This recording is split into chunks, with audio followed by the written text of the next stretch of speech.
Sejak zaman batu, atau lebih tepatnya ribuan tahun yang lalu, para iblis dan manusia bak air dan minyak. Kedua ras tidak pernah akur satu sama lain. Ras iblis dengan pendiriannya, sedangkan ras manusia dengan kebenarannya. Selama ribuan tahun itulah, harusnya ras manusia menang sih. Karena apa? Karena memiliki akal yang dapat menelaah, juga mengoreksi kesalahan demi kesalahan yang telah mereka lakukan saat menghadapi ras iblis sebelumnya. Tapi faktanya, ras iblislah yang selalu mendominasi jalannya pertarungan. Hal itu dikarenakan manusia masih memiliki nafsu yang menjadi batu prasangka. Sehingga dengan mudah, para iblis menghasut juga mengalahkan manusia dan seisinya. 不过是第54组的小家伙，排名更高的也已毁灭。挪威狂风，神圣守护！听这点儿，我们当影都准备好。啊！哎，放心放心，先躲躲啊！大块头好看。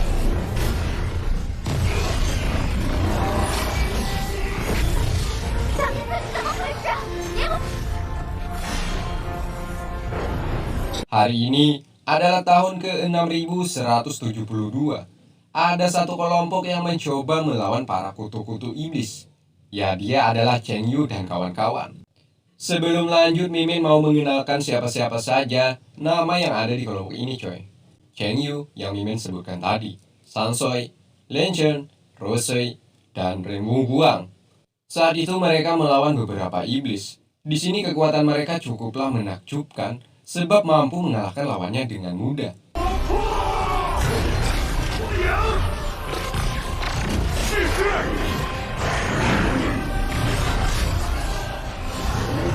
神域格挡，别急了，一起上！不是这边好。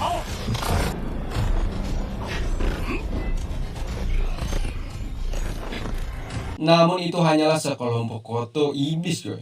Sedangkan di atas langit ada kaisar iblis yang sudah melihat juga mengetahui atas perlawanan para ras manusia.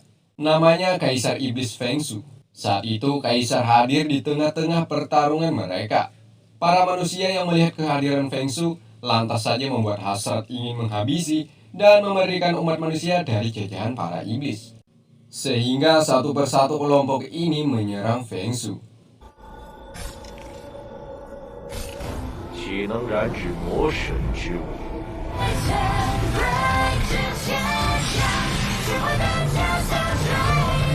神力骑士，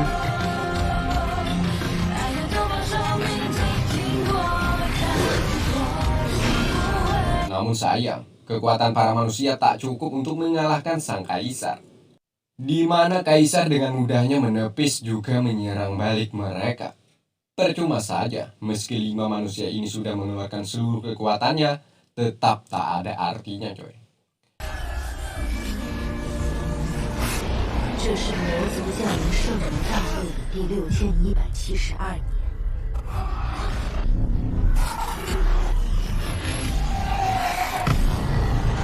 寂灭一，失败，生活，不朽。 Setelah cukup lama pertarungan terjadi, di sini pemandangan aneh terlihat. Kaisar Iblis Feng Shu tak menghabisi para manusia ini, coy. Melainkan ia pergi sembari meninggalkan tempat ini. Sampai sini, kenapa Kaisar pergi begitu saja masih menjadi tanda tanya. Alias tidak ada satu orang pun yang mengetahui alasan tersebut. 没人知道魔神黄风秀离开的原因。奇怪，他怎么走了？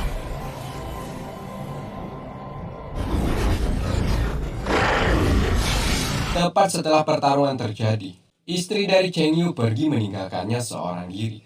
Hal itu menjadi pukulan telak bagi Cheng Yu, coy. Sebab istrinya hilang secara misterius. Ya benar, istrinya saat ini seperti pergi meninggalkan kota, di mana sebelumnya mereka menjalin hubungan asmara dengan suaminya, yakni Cheng Yu. 白月竟然神秘失踪。 Terlihat ada 2 pengawal yang sedang membawanya pergi. Siapa kedua orang ini? Iblis atau manusia? Sampai sini masih belum dijelaskan coy. 王的降临，原本星儿两族的命运也因此悄然转变。 Semenjak perginya istri dari Cheng Yu tadi, seketika dunia menjadi damai. Untuk sementara ini, konflik antara ras iblis dan manusia tak pernah terjadi lagi.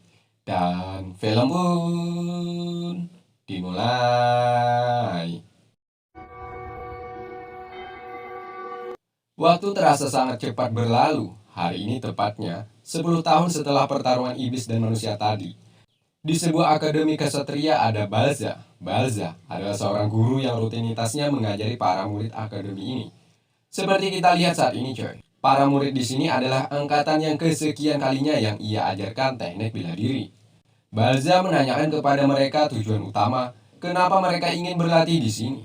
Dengan serentak mereka menjawab, yakni tujuan utama mereka adalah 1. Demi melindungi umat manusia. 2. Melindungi kebajikan. 3. Melindungi kuil penjaga, dan terakhir yang keempat, yakni melindungi keluarga. By the way, Balza melatih mereka sudah lebih dari 1 tahun coy. Hari ini Balza akan menguji satu-satu kekuatan spiritual muridnya. Ya, ujian ini sebagai wujud seleksi. Bagi mereka yang mendapatkan poin 10, maka akan melanjutkan untuk latihan ke tahap berikutnya. Ya, menjadi pelayan kesatria lah setelah lulus ini coy. Ya benar, menjadi pelayan kesatria adalah impian semua murid di sini. Tapi sebaliknya, jika kurang dari 10, maka akan dikeluarkan dari akademi ini.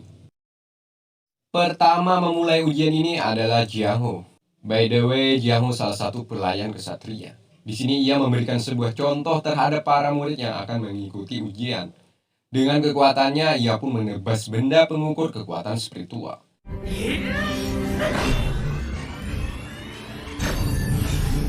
Jiang Ho mendapatkan poin 13. Ya, angka tersebut dapat menggambarkan Jiang Ho memang berhak menjadi pelayan kesatria.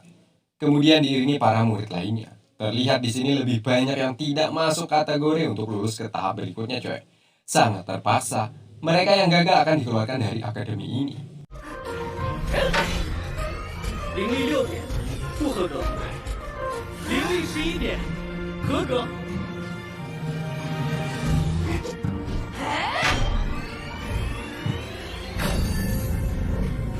周山，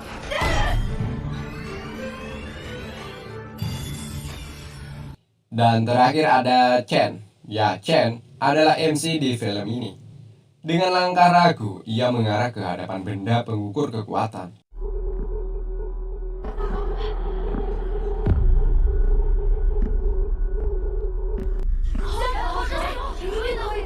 Dan prim.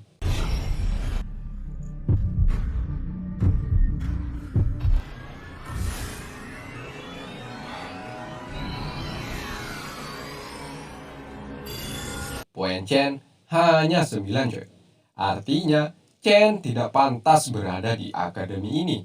Namun dikarenakan ada sebuah alasan kenapa ia harus tetap berada di sini, lalu mendapatkan cairan esensi, Chen memohon kepada Balza untuk memberikan kesempatan sekali lagi.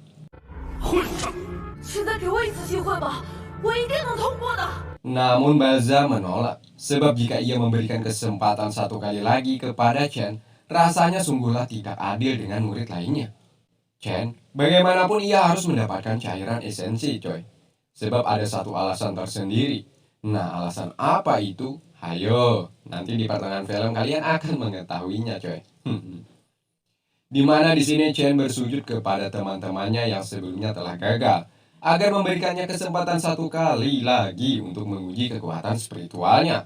但我不得不求求你们了，求求你们再给我一次测试的机会。 Para murid lainnya pun merasa berhutang budi terhadap Chen. Sebab selama berlatih di sini, Chen adalah orang pertama bagi mereka yang selalu menolong di saat kesusahan. Karena kebaikan Chen sebelumnya lah membuat hati mereka tergerak untuk serentak memohon kepada Balza agar memberikan satu kesempatan lagi kepada Chen. Begitupun dengan Jiang Ho juga memohon kepada Balza, sebab ia pernah dibantu Chen saat berada dalam kesusahan juga coy. Balza sebenarnya juga mengetahui niat dan usaha Chen saat di akademi ini. Meski Balza mengetahui di dalam diri Chen sejatinya tidak memiliki ranah jiwa coy. Namun Chen adalah murid yang paling aktif saat berlatih. 他的努力，我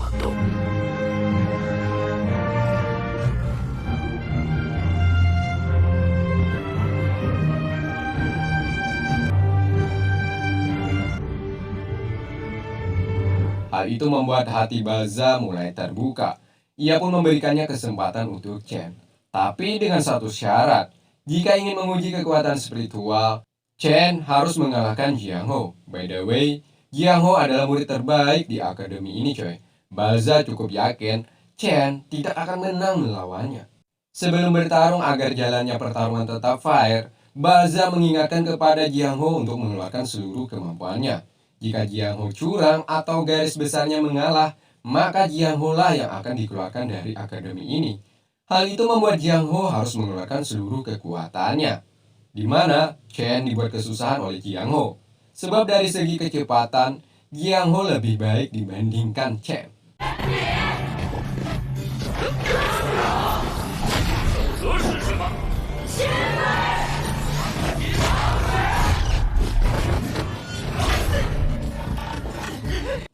Dengan niat sungguh-sungguh dan diiringi pendirian yang teguh, membuat semangat Chen berapi-api. Alhasil, Jiang Ho dapat dipojokkan oleh Chen. Saat itu Jiang Ho mendapatkan serangan dari Chen sehingga hanya bisa pasrah. Dan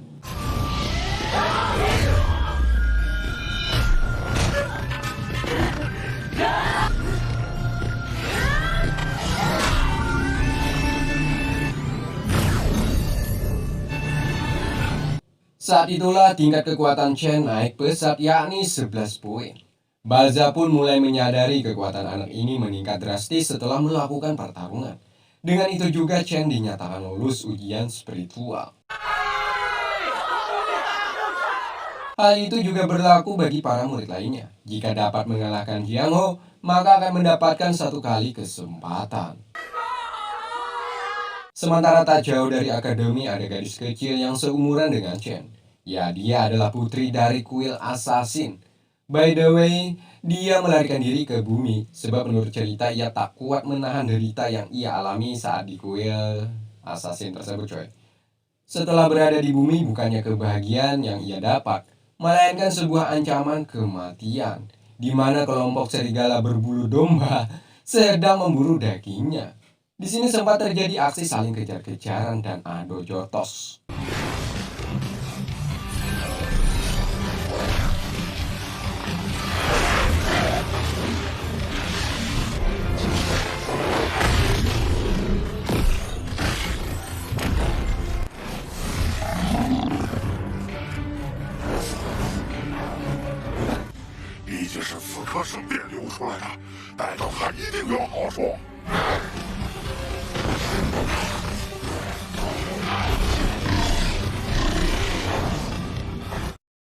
Putri yang memiliki keahlian bela diri mencoba menahan dan sesekali menyerang para serigala ini. Kecepatan putri ini rupanya masihlah belum cukup untuk meladani kecepatan serigala. Di sini kaki putri terkena tajamnya kuku serigala coy. Kemudian terjadilah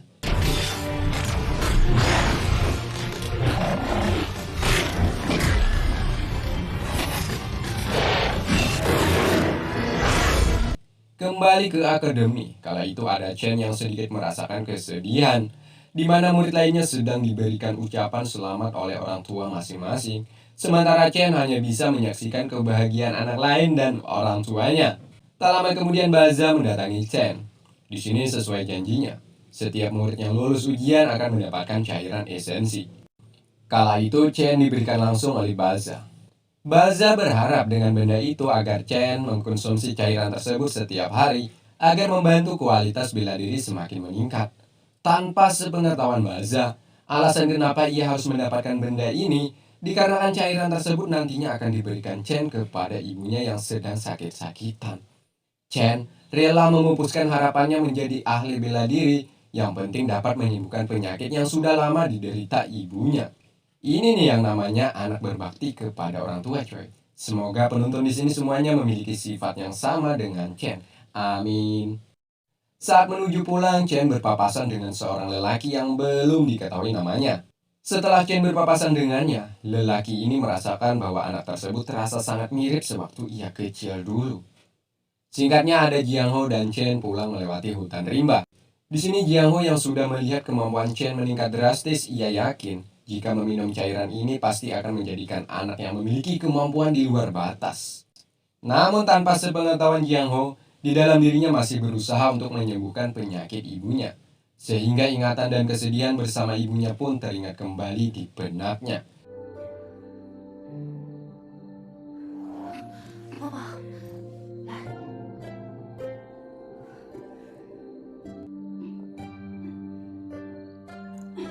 Alhasil ia pun harus pergi dulu mencari ramuan obat ke pegunungan meninggalkan Jiangho.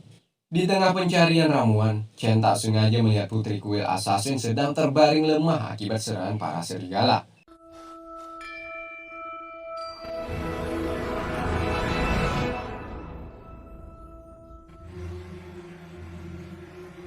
Chen kemudian mencoba untuk menyadarkannya, namun putri salah pengertian. Di sini Chen hampir saja terbunuh atas senjata yang dimiliki oleh putri. Untungnya Chen masih dapat mendinginkan suasana dengan menanyakan keadaan putri, coy. Mohon maaf sebelumnya, putri adalah seorang wanita yang memiliki keterbatasan. Ia tak bisa berbicara, coy, namun masih bisa mendengar. Atau bahasa kesehatannya mengidap disartia. Putri pun menuliskan kata dengan jarinya ke tangan Chen, bahwa ia tak bisa berbicara, dan juga menyuruh Chen untuk membawanya lari dari tempat ini, sebab para serigala ingin membunuhnya. Namun Chen yang sudah tertanam sifat keyakinan di benaknya bahwa seorang lelaki tidak boleh takut terhadap apapun. Chen seperti menganggap enteng atas kata yang dituliskan oleh putri tadi, coy. Tak lama dari itu datanglah kelompok serigala yang ingin membunuh lalu memakan putri tadi. Kebetulan sekali kawanan serigala ini semakin terobsesi setelah melihat mangsanya menjadi 2 orang. Ya benar, Chen yang awalnya sok kuat di hadapan wanita, akhirnya ia harus lari membawa putri, coy. Sebab dirinya tidak yakin akan menang melawan para serigala ini. Kocak lah.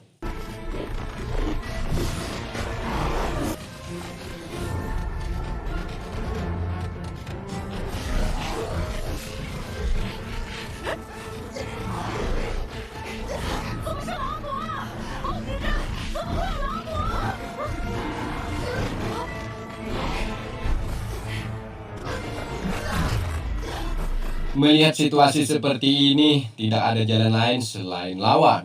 Chen mencoba melawan para serigala ini, coy. Meski sebelumnya, dirinya pernah diberitahu oleh Baza, kelemahan serigala ada di leher dan perut. Namun dikarenakan power Chen masih terbilang lemah, hal itu pastinya sangat mempengaruhi jalannya pertarungan. Serangan Chen tidak ada artinya sedikit pun. Alhasil malah Chen lah yang terkena serangan balik oleh kawanan serigala.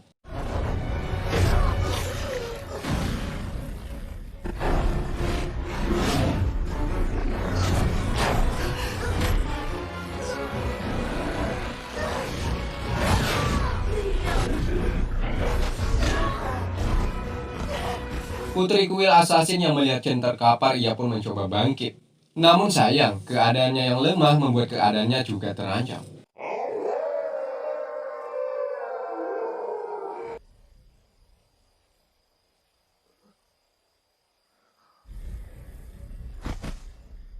Rupanya Chen masih bisa bangkit, coy. Dirinya rela mati demi menyelamatkan putri dari kuil assassin ini.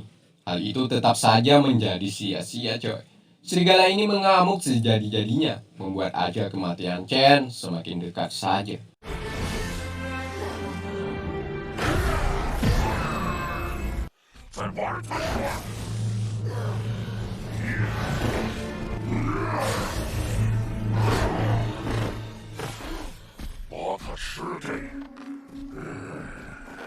Walau begitu, Chen dan Putri tak menyerah begitu saja. Mereka mengurungkan niat untuk bertarung hidup dan mati. Nah, di sela-sela itulah, tiba-tiba datanglah kekuatan misterius dari langit. Serigala yang terkena serangan itu mati seketika.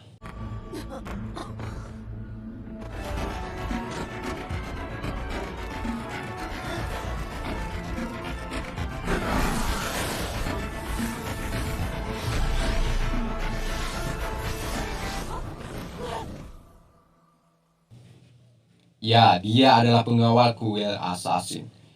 Kedatangannya untuk membawa pulang putri, sebab putri sebentar lagi akan melewati ujian reinkarnasi Saint yang begitu menyakitkan. Itulah alasan kenapa putri melarikan diri, dikarenakan ia tak ingin melewati ujian yang berujung kematian tersebut. Sebelumnya, pengawal tadi sudah menyembuhkan luka pada putri, sementara Chen mengalami luka yang parah, beberapa tulang punggungnya patah, coy.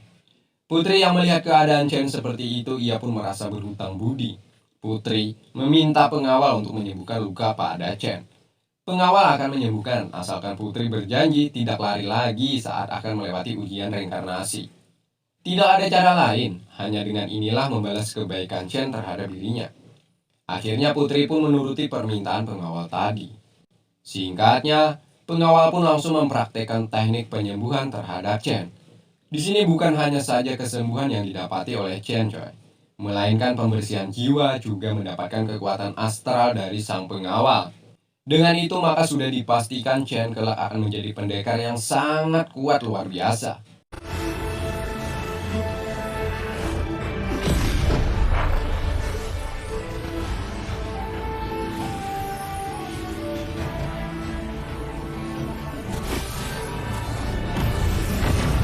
Putri sebelum pergi juga memberikan sebuah cincin kepada Chen, yang kala itu masih belum sadarkan diri, coy. Ya, cincin tersebut adalah salah satu benda berharga milik kuil assassin. 刚刚那个女孩呢？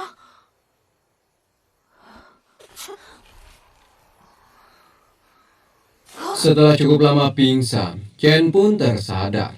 Melihat keadaan sunyi senyap seakan-akan keributan tidak pernah terjadi. Dirinya pun menganggap bahwa kejadian tadi hanyalah sebuah mimpi. Namun anehnya, Chen melihat ada satu cincin. Ia pun bertanya-tanya kenapa ada cincin di jarinya. Bahkan, kekuatan super mulai ia rasakan di dalam tubuhnya. Entahlah, Chen hanya bisa menghiraukan hal ini.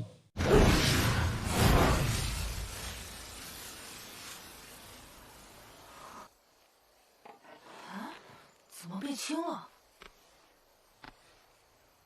Kebetulan sekali saat itu waktu sudah sore, coy. Membuatnya ingin cepat-cepat pulang ke rumah untuk mencari ibunya.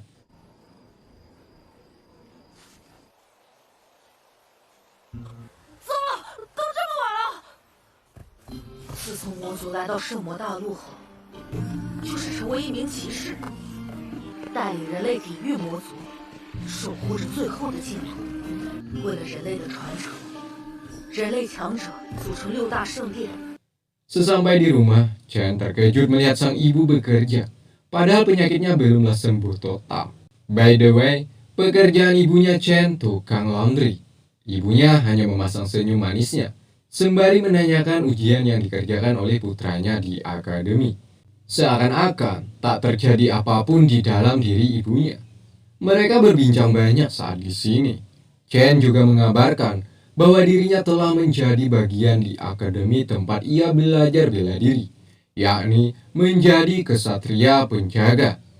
Tak sedikit Chen juga memperagakan gerakan bela diri yang ia dapati selama mengabdi di sana.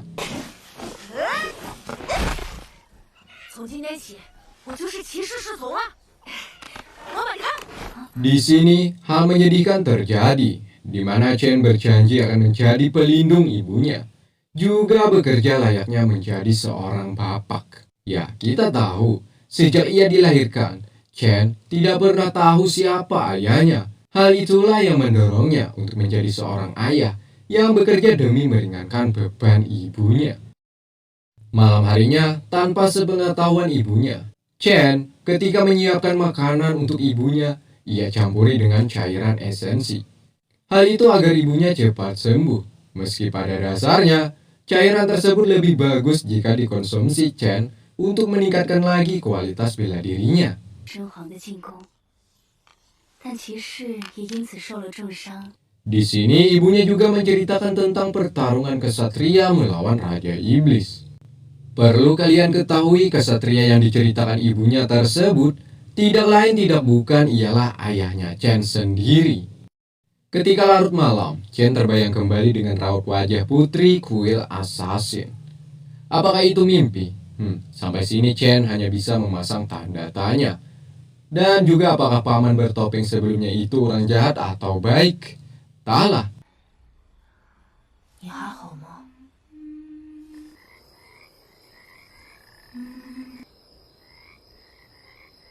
Di luar, Yu-er atau ibunya Chen sedang menyelesaikan pekerjaannya sebagai tukang laundry.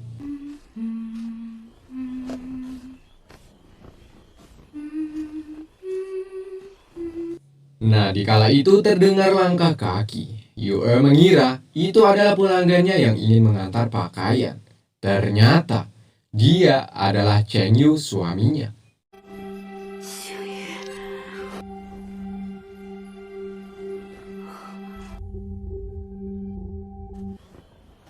是啊， Haru tangis terlihat saat di sini. Cheng Yu hampir 10 tahun mencari keberadaan istrinya ini. Tepat malam ini coy, mereka dipertemukan kembali. Lantas saja Cheng Yu menanyakan, kenapa Yue menghilang begitu saja dari hidupnya. Nah, Yue pun menceritakan alasan kenapa ia pergi menghilang. Dikarenakan ia tak ingin menyusahkan suaminya, sebab sudah banyak pengorbanan yang dilakukan Cheng Yu. Jika terus bersama, ditakutkan batin Cheng Yu akan tersiksa. Yue lebih memilih sendiri untuk melahirkan anak dan juga membesarkannya. 你是说，我只是想更好的照顾我们的儿子。 Mendengar itu membuat Cheng Yu merasa dilema. Rasa senang campur sedih teraduk menjadi satu. Jika dikatakan sekarang bahwa Cheng Yu adalah ayahnya, takutnya Chen terkejut lalu tak menerima kehadirannya. Cheng Yu pun meminta agar Yue merahasiakan hal ini dulu, biar Cheng Yu melakukan perlahan-lahan untuk mendekati Chen putranya. Tepat siang hari di akademi ada Chen berlatih sembari menghantamkan pedang ke benda pengukur. Mengejutkan, berkat cincin dan juga pembersihan jiwa oleh paman bertopeng, kekuatan Chen naik drastis. Baru satu malam, ia naik 14 tingkat alias 14 poin coy. Yakni berada di tingkat 25.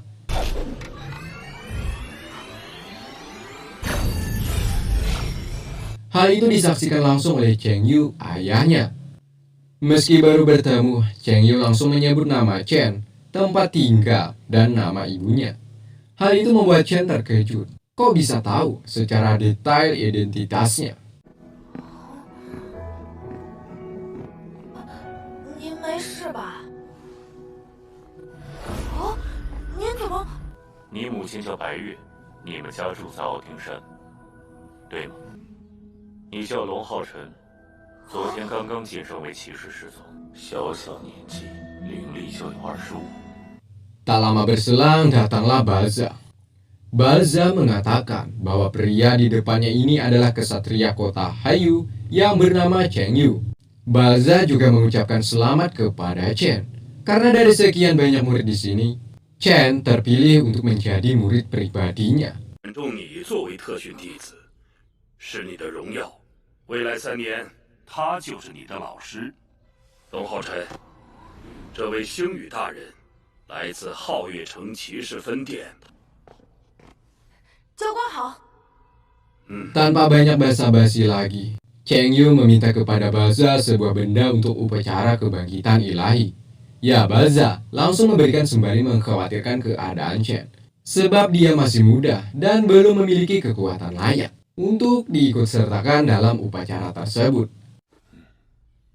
星宇大人，浩辰还这么小。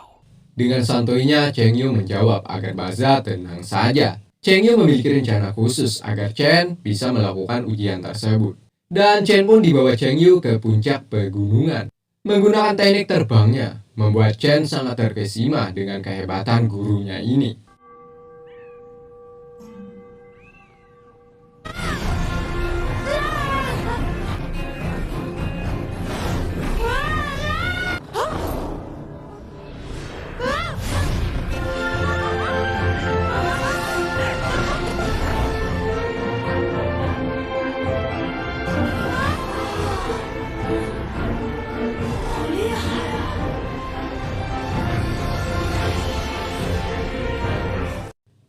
Sesampainya, Cheng Yu langsung mempersiapkan untuk keupacaraan Chen.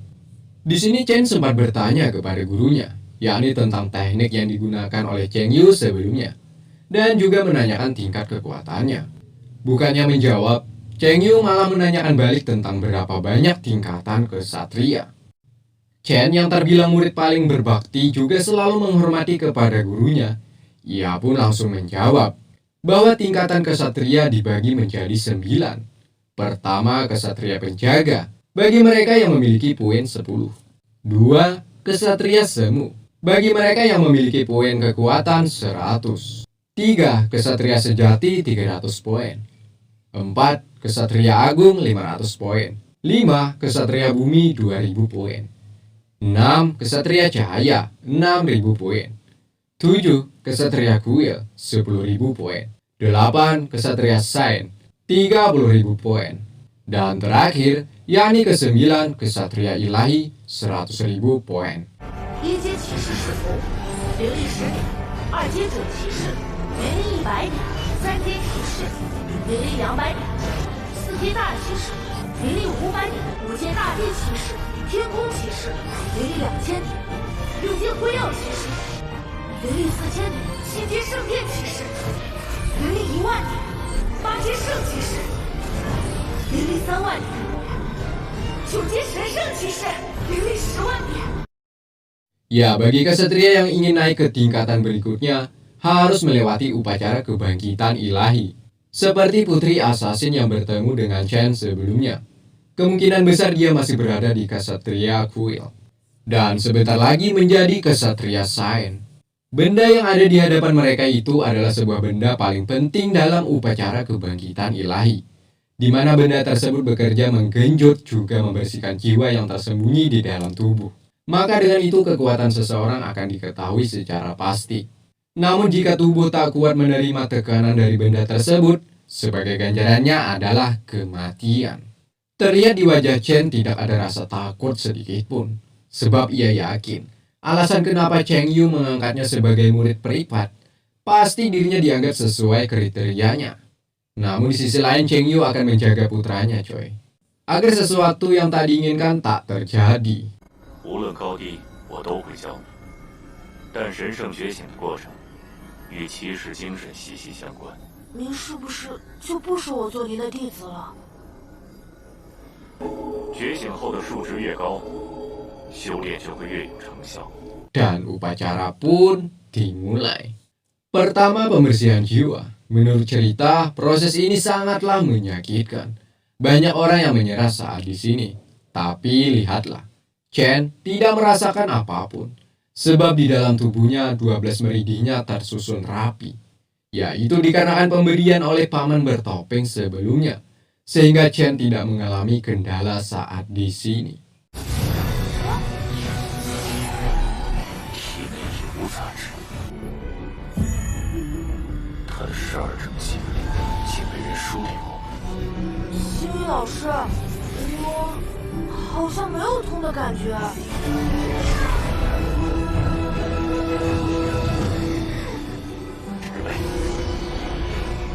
你要先吃住。 Kedua, yakni upacara utamanya. Sekali lagi Cheng Yu mengingatkan kepada Chen untuk menjadi kesatria hebat harus memiliki rasa ketidaktakutan. Apapun rintangan, yakinlah pasti bisa melewatinya. Seketika Chen masuk ke alam lain. Di sini juga ada suara misterius yang menanyakan apa saja 10 perintah kesatria.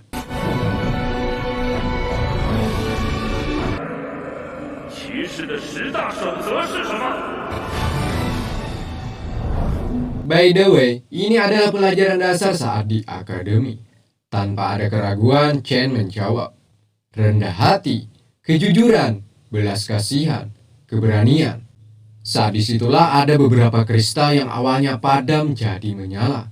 Dengan itu juga Cheng Yu dapat mengetahui poin yang dimiliki oleh putranya ini.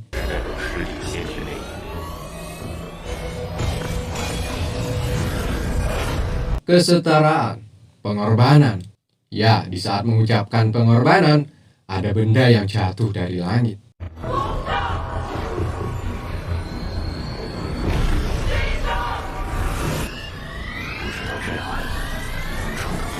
Membuat rasa keingintahuannya pun melonjak. Chen menyisir tempat ini sembari menuju ke arah benda jatuh tadi, coy.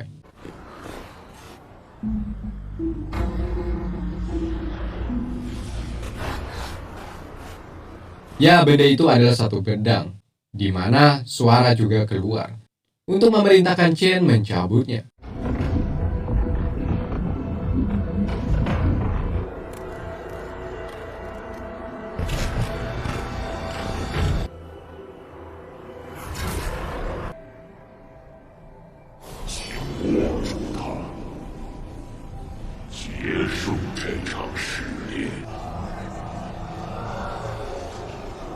saat proses pencabutan, Cheng Yu pun sedikit kecewa sebab kristalnya hanya sedikit yang menyala.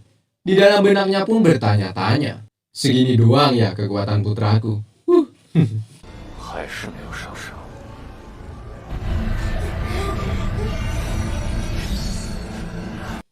Di saat puncak kecewa ayahnya itulah, setiap satu nyawa seketika memberikan satu cahaya ilahi untuk memberikan kekuatan kepada Chen.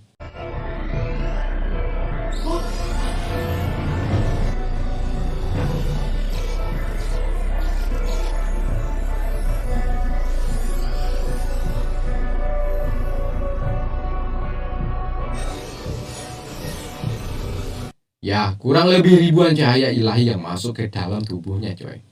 Hal itu membuat kekuatannya semakin meningkat drastis, sehingga terjadilah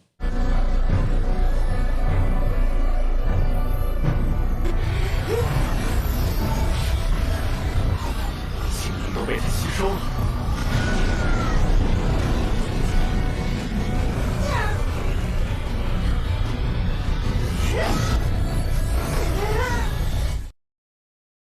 di mana semua kristal menyala, bahkan mampu membuka 9 poin dalam satu gerakan. Ingat, baru satu gerakan coy. Di saat itulah semua orang juga menyaksikan cahaya kedahsyatan yang telah dilakukan oleh Chen.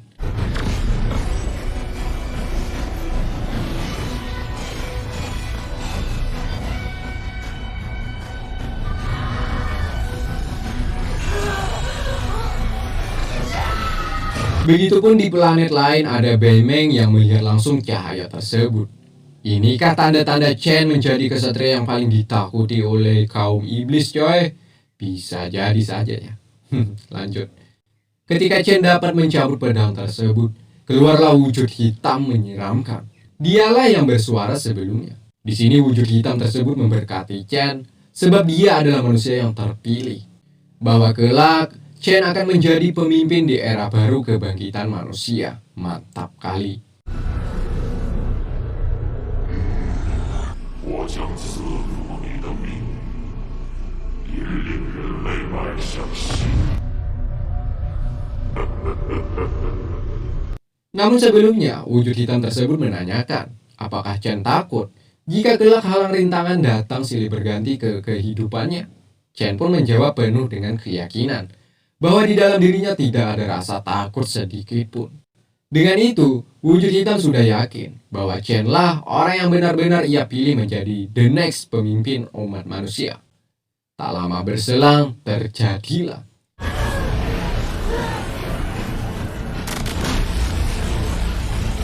结束，现在差一点，是先天满灵力。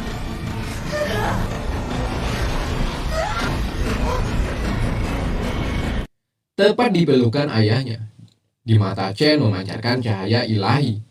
Singkatnya, Chen dan Cheng Yu mandi di pemandian air panas. Di sini terbesit lagi ingatan jika ada seseorang mampu melalui upacara kebangkitan minimal lebih 90 poin, maka orang itu disebut putra cahaya.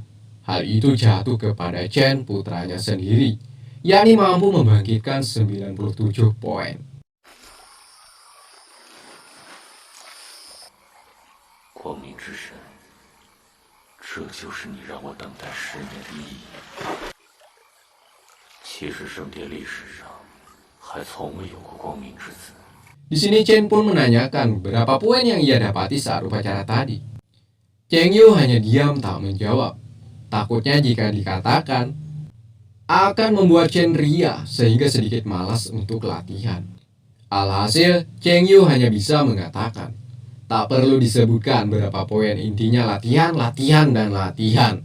Di sini Cheng Yu pun memperlihatkan seperti apa wujud Peng Su.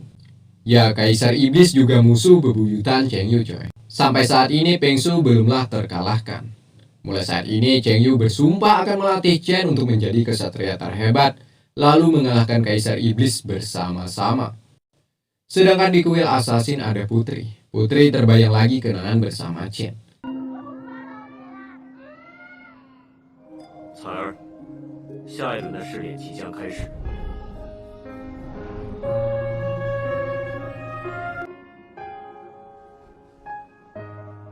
Rupanya putri ini juga sama dengan Chen coy, yakni dipersiapkan untuk membalaskan dendam terhadap Kaisar Iblis.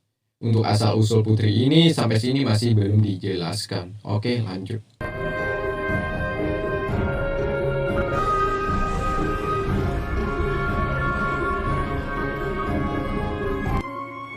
杀死魔神皇风秀，人类才会有希望。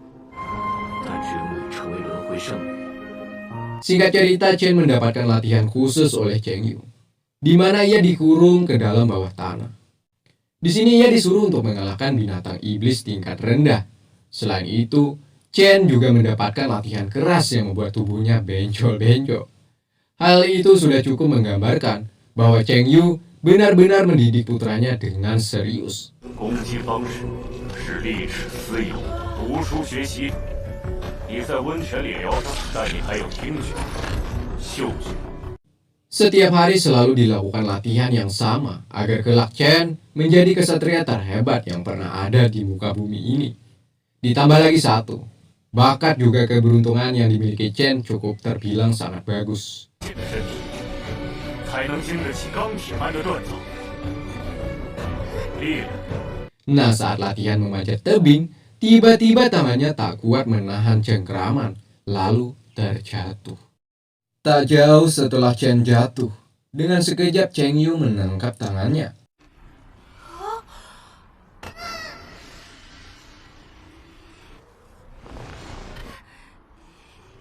Terlihat di wajah Chen bahwa dia sangat kelelahan. Cheng Yu yang melihat hal itu bukannya kasihan, malahan ia menyuruh Chen untuk bangun. Tidak ada kata istirahat, kecuali di waktu makan. Sudah dipastikan Chen berlatih siang malam, bahkan hanya beberapa menit saja waktu untuk tidur. Keras coy. 起来吧，你现在除了吃饭，没有休息时间。 Sempat terbesit, rasa ingin menyerah di benaknya. Namun ia ingat kembali dengan ibunya coy. Kalau tidak bekerja keras mulai sekarang, bagaimana kelak bisa menjaga ibunya? Sekali lagi Chen menegaskan bahwa dia tidak menyerah dan siap melanjutkan latihan berikutnya.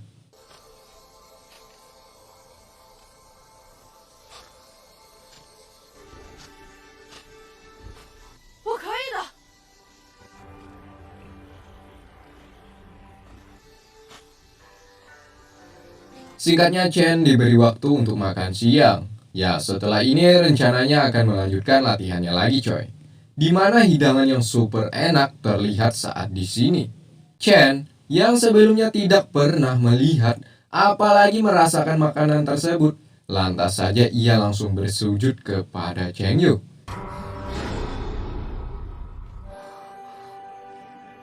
Dirinya meminta agar Cheng Yu memberinya izin untuk menyimpan makanan tersebut. Namun apa? Cheng Yu malah marah setelah melihat Chen bersujud bak seorang budak. Siapa yang mengajarkan sujud seakan-akan menggambarkan dirimu lemah tak berdaya? Tanya Cheng Yu. Ya, Chen pun langsung menjawab. Tidak ada cara lain selain melakukan hal ini agar diberikan izin oleh Cheng Yu. Sebab rencananya ia akan memberikan makanan ini kepada ibunya juga. Mendengar itu, sontak membuat Cheng Yu merasa gimana gitu. Selama Cheng Yu tak ada di sisi Yu hidup dengan kemiskinan. Bahkan menjadi tulang punggung keluarga dengan bekerja keras sebagai tukang laundry. Semenderita itukah mereka? Bukan menderita lagi, tapi di dasar dari kata menderita coy. Saat ini, ibunya sedang sakit-sakitan, ditambah harus bekerja keras untuk membesarkan Chen.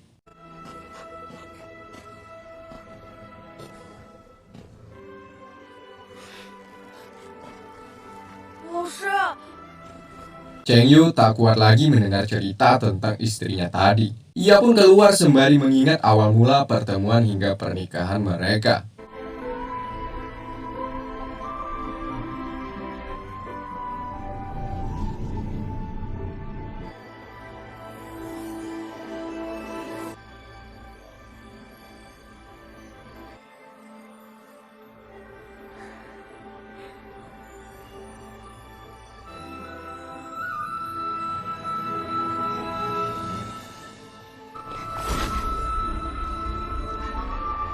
merasa bersalah dan tak enak hati. Ia pun mendatangi ke arah Cheng Yu. Di sini ia meminta maaf dan juga berjanji tidak akan bersujud lagi kepada siapapun. Selain itu, Chen bersumpah akan latihan keras lagi untuk menggapai cita-cita, yakni membunuh Kaisar Iblis yang bernama Feng Shu. Ya, Cheng Yu yang mengetahui ada rasa gelisah yang dialami oleh Chen, ia pun mengatakan yang sebenarnya, sehingga membuat Chen terkejut. Chen sebenarnya merasa tak nyaman setelah pergi meninggalkan akademi tempat ia berlatih. Karena apa? Ya, dikarenakan Chen tidak bisa lagi mendapatkan cairan esensi untuk diberikan kepada ibunya. Kemudian Cheng Yu mencoba menenangkan perasaan Chen dengan memperlihatkan keindahan matahari. Ya, di balik keindahan matahari itu, ada banyak manusia di luar kota ini yang sedang berjuang. Tugas Chen saat ini, yakni memerdekakan umat manusia dari serangan para iblis yang setiap waktu mencoba menghancurkan peradaban manusia. Di sini Cheng Yu juga menceritakan banyak tentang pengalamannya saat bertarung melawan para iblis. Tujuan Chen saat ini bukan lagi untuk mendapatkan cairan esensi, lalu menyembuhkan penyakit ibunya, melainkan Chen dinobatkan sebagai manusia yang kelak akan menjadi penyelamat dunia. Dengan itu maka seluruh manusia termasuk ibunya Chen akan selamat dunia akhirat. Amin, amin, amin. Sekali lagi Cheng Yu menanyakan apakah Chen bersungguh-sungguh untuk berlatih. Tak ada keraguan Chen menjawabnya, bahwa mulai saat ini dirinya sudah menanamkan hal itu. Dengan itu juga, Cheng Yu kemudian membawa Chen ke suatu tempat. 你真是培养了一个优秀的孩子。我不会逃跑的，我会成为真正的骑士，我会努力修炼，不会逃跑的。我带你去个地方， yakni ke dalam sebuah ruang cincin warisan. Disinilah tempat di mana Chen akan berlatih teknik alias keterampilan bela diri yang baru. Di sini lengkap semua keterampilan bahkan teknik yang dipelajari otodidak oleh Cheng Yu coy. Seperti tebasan menyilang dan tebasan matahari. “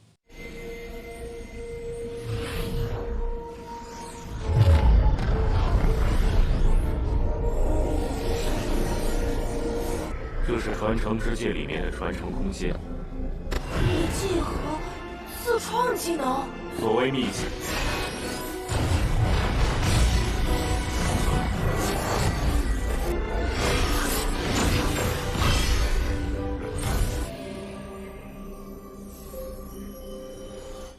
，Tempat ini adalah tempat rahasia yang dimiliki oleh kuil. Namun untuk mempelajari teknik tersebut tidaklah mudah. Harus memiliki tingkatan yang tinggi dulu coy. Untuk saat ini, kekuatan Chen terbilang belum cukup agar dapat menguasai beberapa teknik tempat ini. Namun seiring berjalannya waktu, Cheng Yu yakin Chen akan dapat menaklukkan semua latihan di sini. 至于我的自创技能，以你现在的能力，恐怕还无法学习。就是每个圣殿最高级别的技能。 Dengan itu juga Cheng Yu tanpa ada keraguan, ia langsung memberikan cincin warisan tadi. Artinya Chen secara sah menjadi pemilik tempat ini. Di sini banyak patung bergambar, di mana setiap patung tersebut memiliki tekniknya tersendiri. Dikarenakan mana coy. Mana Chen belumlah cukup sehingga para patung tidak akan patuh menuruti perintah tuannya. Jadi Chen harus menambah mana dulu, yakni dengan latihan, dan latihan. 传承守护人类的使命，传承一切，则为守护人类奋战到底，死则英灵长存，沙场终生不武。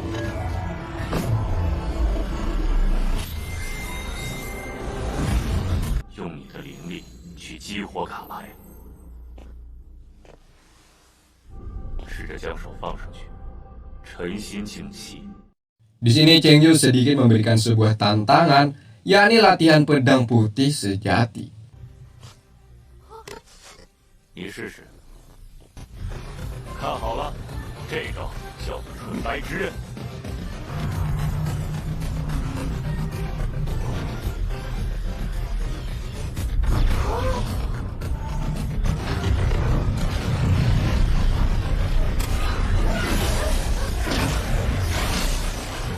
灵力汇聚到剑身，最后 Setelah Cheng Yu memperagakan, saatnya giliran Chen yang akan mencoba.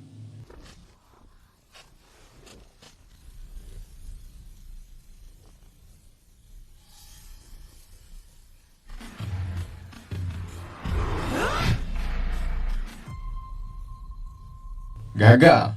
Ya, Cheng Yu sembari pergi meninggalkannya. Menyuruh Chen untuk mengayunkan pedang 3.000 dalam 1 hari. 1 juta dalam setahun. 1天挥剑3000次，1年挥剑100万次。 Sementara siang harinya, ada Hu dan lainnya sedang dikejar oleh binatang iblis. Di mana serangan binatang iblis sangatlah brutal dan membahana.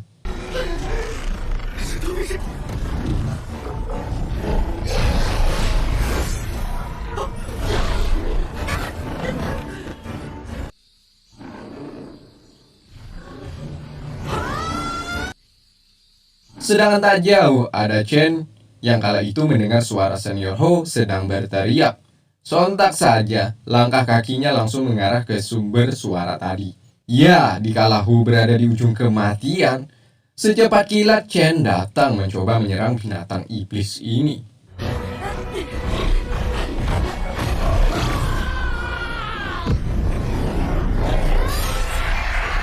Saat ini, Hu dan teman seakademi sudah babak belur dihajar oleh binatang tersebut. Lantas saja mereka semua melihat kedatangan Chen yang saat itu mencoba melawan monster tersebut, menyuruhnya untuk mundur saja, sebab monster bukanlah tandingan Chen. Tapi lihatlah, penuh dengan kepercayaan diri, Chen mencoba melawannya. Menggunakan pedang bambu yang diberikan oleh Cheng Yu sebelumnya, sehingga terjadilah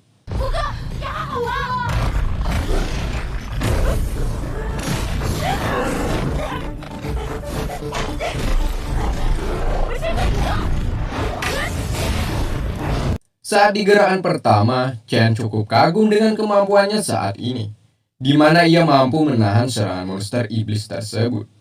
Namun saat di serangan kedua, Chen sedikit kewalahan.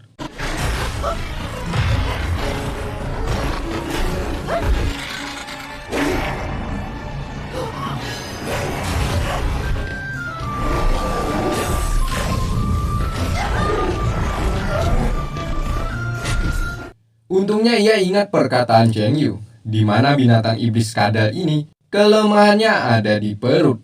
Tapi tetap waspada dengan ekornya yang dipenuhi dengan racun mematikan. Dengan kecepatannya, Chen dapat menyerang perut binatang tersebut. Hal itu rupanya membuat binatang tersebut semakin marah. Ia pun mencoba mengalihkan perhatian Chen dengan mengayunkan bagian ekornya ke tanah, sehingga membuat debu-debu berterbangan di mana-mana.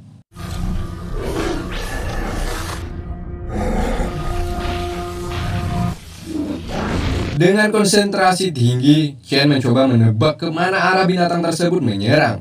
Dapat, Chen mampu membaca pergerakan sang lawan.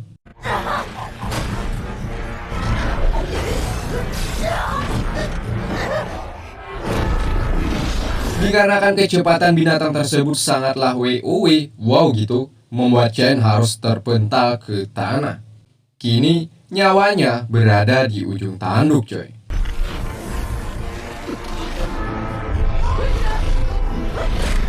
Sekali lagi kita akan dibuat terpana oleh kecepatan Chen saat ini.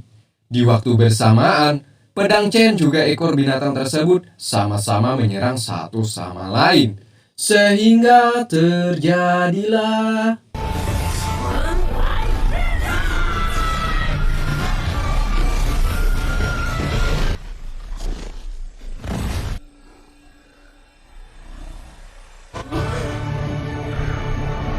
Chen dapat membunuh binatang tersebut dengan pedang bambunya. Satu kata untuk anak ini, amazing banget coy. Melihat hal ini membuat Hu tak percaya latihan apa yang diberikan oleh guru privatnya. Begitupun dengan teman sebayanya, juga kagum akan kehebatan Chen barusan. Bahkan mereka meminta Chen untuk mengajari teknik yang diperagakan olehnya tadi.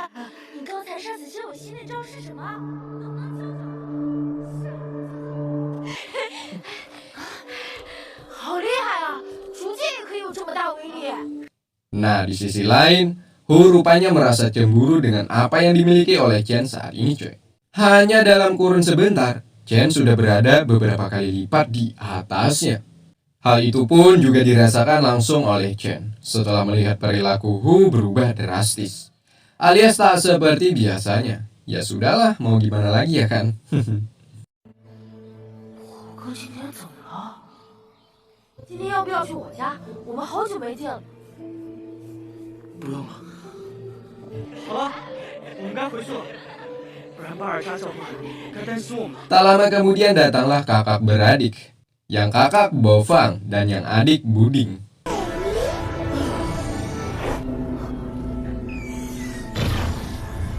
我是冷不丁。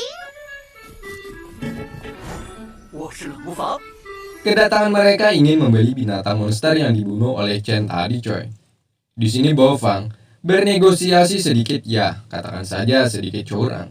Di mana Bofang menawar binatang iblis tersebut seharga 1 koin emas. Jika dijual di luar kota bisa laku 5 koin emas, coy. Jadi keuntungannya berkali lipat ya kan? Untungnya ada Buding, si wanita kecil yang jujur. Ia marah kepada kakaknya kalau jual beli tidak boleh curang. Alhasil, kakaknya pun sadar sesuatu yang diawali dengan kecurangan akan berakhir kehancuran. Jadi Bofang menaikkan lagi tawarannya menjadi 3 koin emas. Ya, 3 koin emas sudah cukup membuat ibunya gak perlu kerja dulu beberapa hari, coy. Alhasil, mereka pun deal. Nah, sebelum berpisah, Bofang mengingatkan Chen, jika mendapatkan binatang iblis lagi, mereka akan membelinya. Dengan itu, Chen dapat membantu perekonomian keluarganya. 交易完成，祝您生活愉快。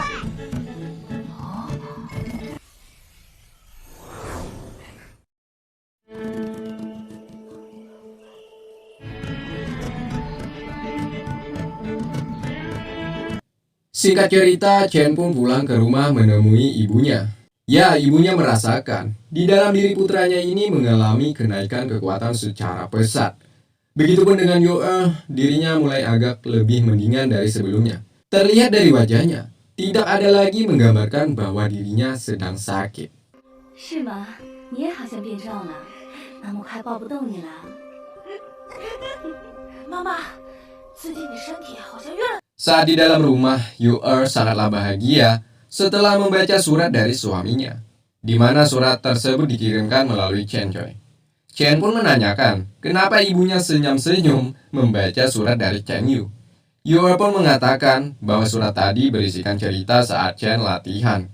Kemudian ibunya juga memberikan ikat rambut yang baru sembari menanyakan bagaimana latihan bersama Chen Yu. Chen mengatakan Chen Yu adalah sesosok pria yang dingin dan tegas.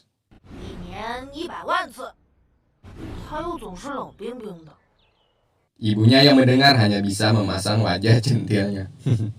Kemudian ibunya tak sengaja melihat cincin yang ada di tangan putranya tersebut. Ya, cincin Kono, di mana cincin itu bertulisan, "Jangan pernah lupakan aku."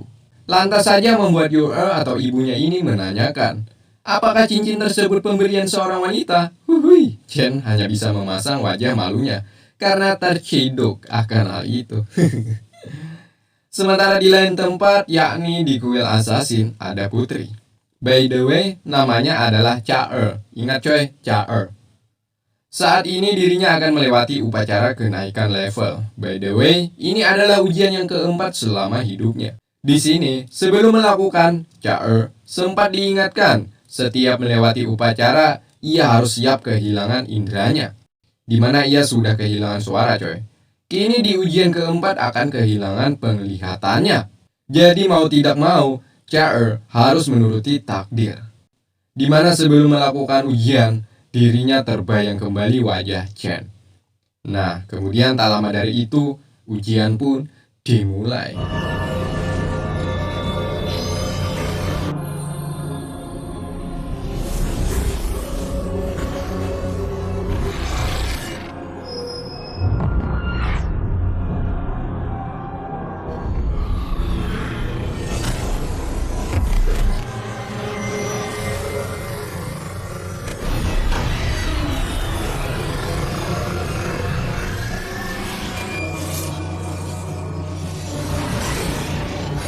Di bawah bulan, Chen saat itu berada di luar, sembari memandangi cincin pemberian Chae. Chen pun berkata, apakah kamu juga melihatnya? 今晚月色好美啊，你也在看吗？ Tak terasa kini 1 tahun berlalu. Chen diberikan tantangan baru oleh Cheng Yu, yakni mengarungi kota cahaya bulan. Chen pun masih tidak tahu apa tantangan yang diberikan oleh gurunya tersebut. Sampai sini hanya menjadi tanda tanya. Namun Chen tetap melangkahkan kakinya untuk terus maju.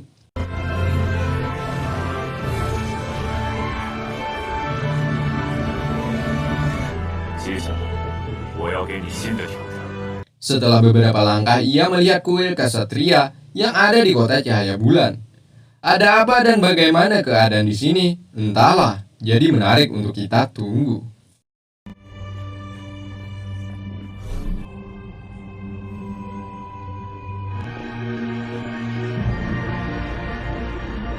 Chen melihat kemegahan tempat ini yang begitu menakjubkan. Selama hidupnya belum pernah melihat pemandangan yang ada di depannya ini, coy. Nah, tak jauh langkahnya itu, tiba-tiba ia dihadang oleh 2 orang prajurit penjaga tempat ini. Kedua orang ini mengatakan bahwa orang asing tidak diperkenankan untuk masuk.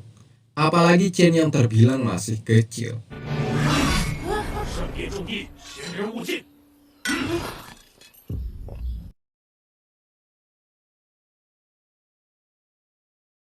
Chen pun mengatakan bahwa ia datang dari kuil Udin dan disuruh oleh gurunya untuk datang ke sini menemui ketua Nalan. 我的老师托我转交一封信给他。 Namun ucapan Chen itu tidak direspon sedikit pun oleh mereka. Mereka bersikeras untuk mengusir Chen dari tempat ini. Nah, di sela-sela itulah ada sesosok wanita muda. Mereka menyebutnya dengan Tuan Ksatria. Artinya, wanita ini sangat disegani di tempat ini. Namanya Li Xin. Saat itu ia marah kepada kedua penjaga ini karena terlalu bersifat kasar terhadap anak kecil seperti Chen. 规矩是死的，人是活的。难道他一个小孩子还能闹事？你们是在为难一个小孩子吗？ By the way, Chen selalu disebut seorang gadis kecil dikarenakan wajah juga penampilannya terbilang imut-imut basah. Di sini Li Xin mengulurkan tangannya kepada Chen dan langsung saja dibalas Chen dengan memegang tangan gadis ini. Ya, tangan yang kasar menandakan gadis ini kesehariannya hanya dihiasi dengan latihan, dan latihan. Li Xin kemudian membawa Chen masuk ke dalam. 还不让开？ Sementara salah satu penjaga ini terkesima akan kecantikan Tuan Ksatria, coy. Ya, hal itu membuat salah satu penjaga memarahinya. Sebab jika ketahuan oleh Tuan Ksatria, jika seseorang penjaga mengaguminya maka akan mati. Ya iyalah, mana mau seorang gadis yang berjuluk mawar neraka ini dengan mereka yang notabene-nya hanyalah seorang palang pintu. Ya, Li Xin dikenal sebagai wanita yang paling berbakat di kuil ini, coy. Sebab sejak belia bakatnya sudah menunjukkan progres yang cukup mencengangkan.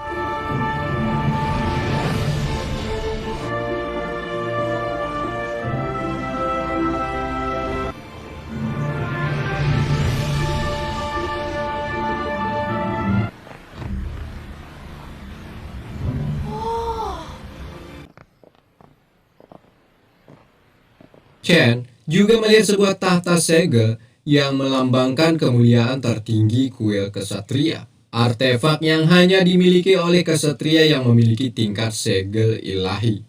Menurut cerita, setiap tahtanya memiliki tanda peninggalan dari Sang Dewa Agung.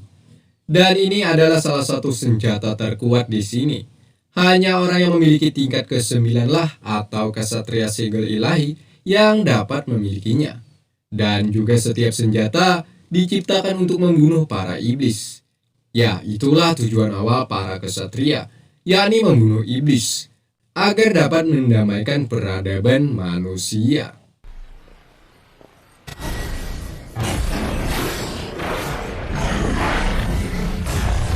那可是我们所有骑士的终极力量。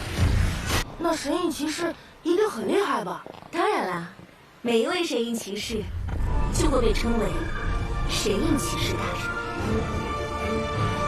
是我们骑士的最强神器。Dan yang paling penting, Dewa menciptakan 6 tahta. Sampai saat ini masih tersisa 3 tahta yang masih menunggu pemiliknya. Jika ada manusia yang sampai ke tingkat segel ilahi, maka akan berhak mendapatkan sisa tahta tersebut. Tentunya untuk sampai ke titik tersebut tidaklah semudah membalikan telapak tangan. Nah, jadi menarik, apakah Chen dapat sampai ke titik tersebut atau kematian yang datang duluan? Entahlah.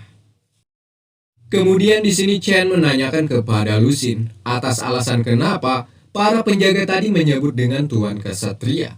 Ya, saat ini Lusin sudah berada di tingkat ketiga, yakni Kesatria Sejati, yang memiliki 300 poin kekuatan. Sejak kecil Lusin berlatih secara menyelinap. Arti menyelinap, ia berpura-pura menjadi seorang laki-laki agar bisa diterima berlatih di sini, coy. Sebab sangat jarang seorang wanita yang memiliki bakat seperti Lusin. Akhirnya, seiring waktu berjalan, Lusin pun diterima dan diakui sebagai kesatria wanita. Hingga hari ini ia di sini menjadi Tuan Kesatria. Seperti yang saya sebutkan tadi, Lusin mengira Chen adalah seorang wanita. Begitupun dengan Nalan. Ya, dialah ketua kuil ini yang disebutkan oleh gurunya Chen Yu. Namun Chen memperlihatkan bahwa dia seorang lelaki tolen.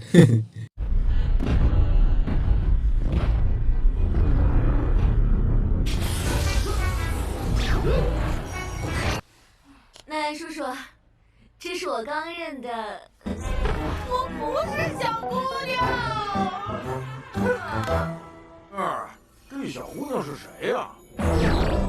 Singkatnya Chen langsung menyerahkan surat dari Chen Yu kepada Nalan. Ya, terlihat setelah Nalan membaca, dirinya pun seperti tak percaya. 浩辰啊，纳兰叔叔，信上说了什么？ Entah apa isi surat tersebut, coy. Sehingga membuat ketua kuil ini langsung berubah. Namun Nalan berusaha untuk menyembunyikan perasaan itu.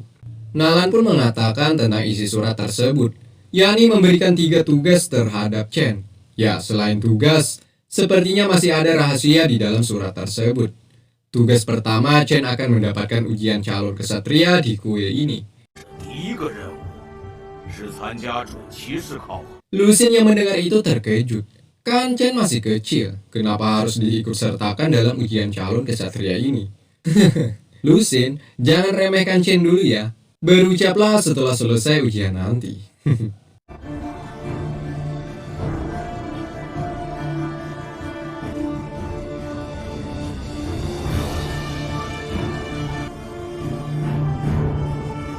Terlihat ada peserta calon kesatria, sebut saja namanya Kapak.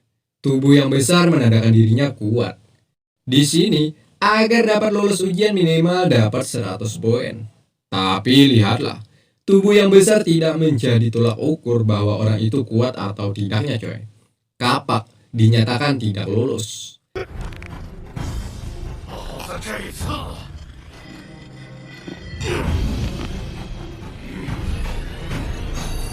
一定要出来！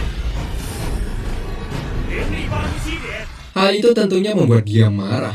Namun ada seorang penjaga tempat ini untuk menyuruhnya berhenti jika tidak ingin bermasalah di tempat ini. Dan cobalah tahun depan.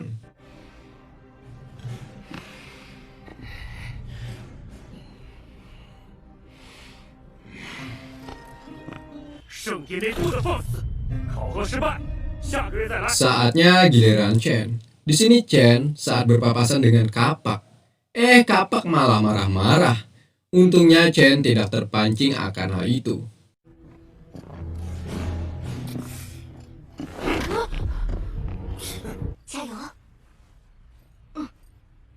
Nah, ketika Chen mau memulai, Lusin bertanya lagi kepada Nalan. Kenapa menyuruh Chen untuk mengikuti ujian orang dewasa? Dengan santuinya menjawab bahwa Chen adalah utusan Cheng Yu. Tentunya ia memiliki kekuatan tersendiri. Dan betapa mengejutkannya, Chen mendapatkan 107 poin di usia sangat muda. bahkan memecahkan rekor kuil ini coy.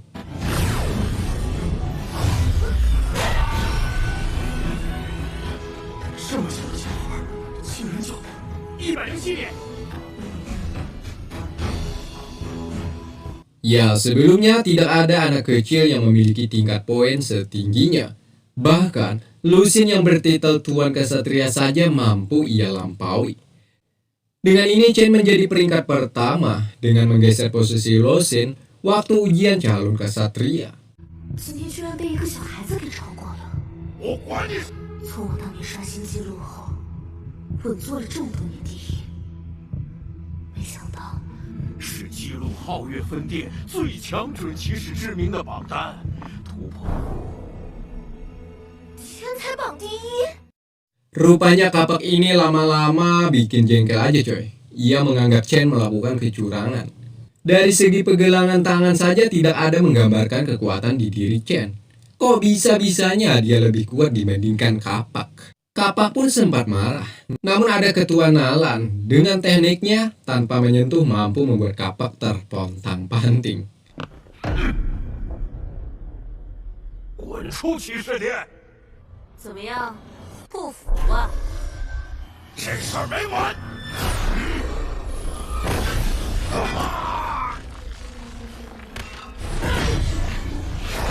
小兔崽子，你给我等着！ 再敢放肆，取消你骑士进阶考试的资格。 Kemudian ujian kedua, Chen harus melawan seseorang yang berada di tingkat ketiga selama 15 menit. Jika mampu bertahan, maka Chen dinyatakan lolos ujian. Kebetulan sekali Lusin saat ini yang menjadi lawan tandingnya. Sebelumnya, Lusin khawatir, mana mungkin Chen mampu bertahan lama menghadapi lawan yang di atas satu tingkat darinya.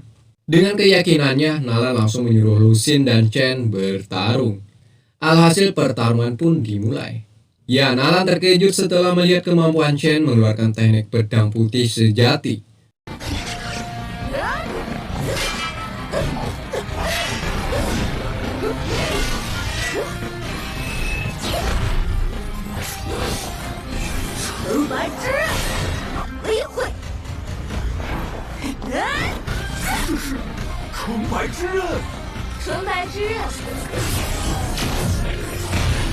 Melihat kemampuan Chen begitu ciamik, membuat Lusin harus mengeluarkan teknik tusukan petir. 小小年纪竟然把战斗技巧。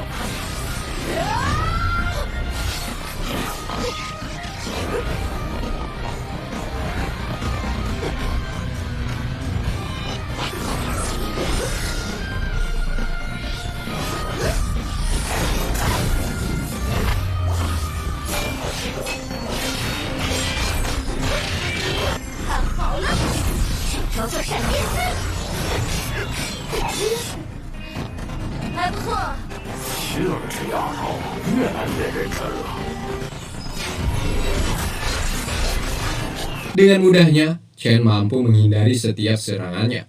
Bahkan Chen dapat menyerang balik Lusin, membuat Lusin harus mengeluarkan teknik jitunya, yakni formasi Ascension. Apa nih bacanya? Ya, Ascension.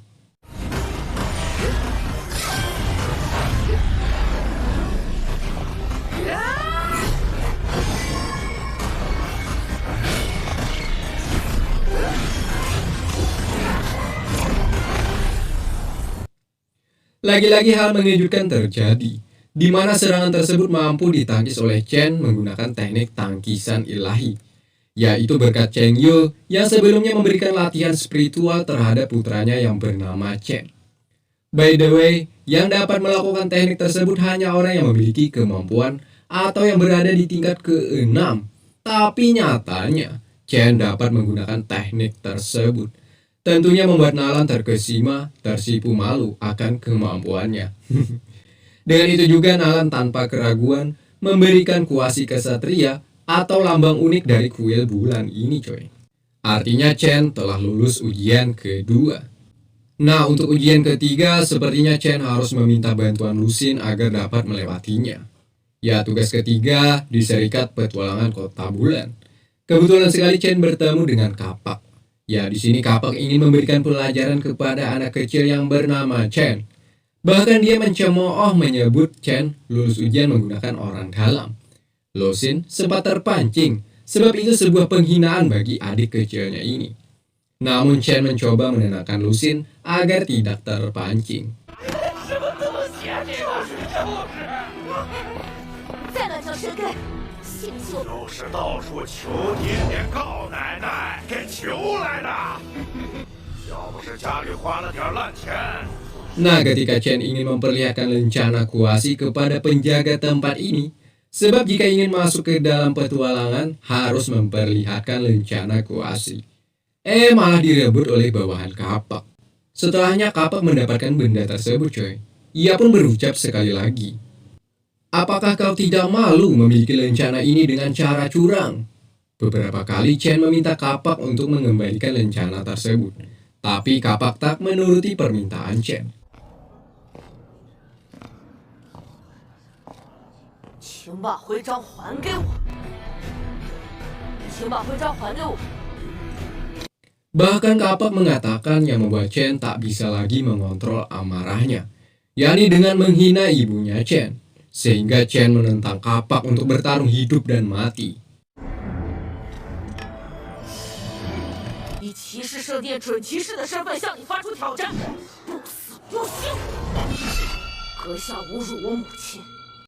Alhasil pertarungan pun dimulai. Kecepatan Chen tak bisa dikontrol oleh sang Kapak, sehingga pertahanannya sedikit oleng. Hanya dengan sekali serangan, Chen dapat menghabisi si Kapak yang memiliki kesombongan di atas rata-rata.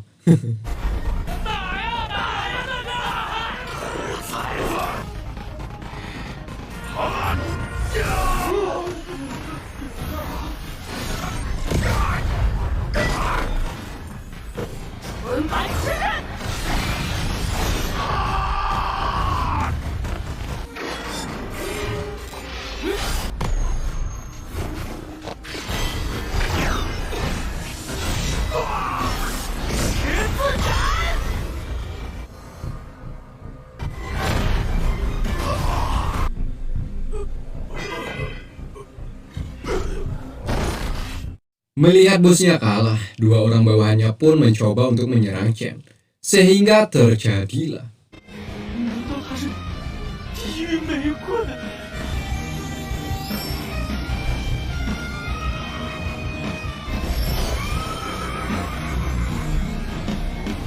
Ya, Lusin dengan tekniknya menghajar kedua orang ini, sehingga identitasnya sebagai mawar neraka terbongkar. Mereka yang melihat itu langsung meminta maaf. Untungnya Lusin masih mengampuni kedua orang ini dan mereka langsung lari terbirit-birit. Selanjutnya Chen akan melakukan tugas ketiga yang diberikan Nalan, yakni memperlihatkan lencana. Di sini wanita penjaga menanyakan apa mereka berdua perlu bantuan. Ya, Chen rencananya meminta agar tempat ini memberinya 3 butul misi bounty. Rencananya Chen dan Lusin akan masuk ke rawa bulan, di mana di sana memiliki halusinasi yang cukup tinggi, coy. Seperti orang yang kita lihat saat ini, karena tidak dibekali kekuatan yang mumpuni, akan berakhir seperti dia.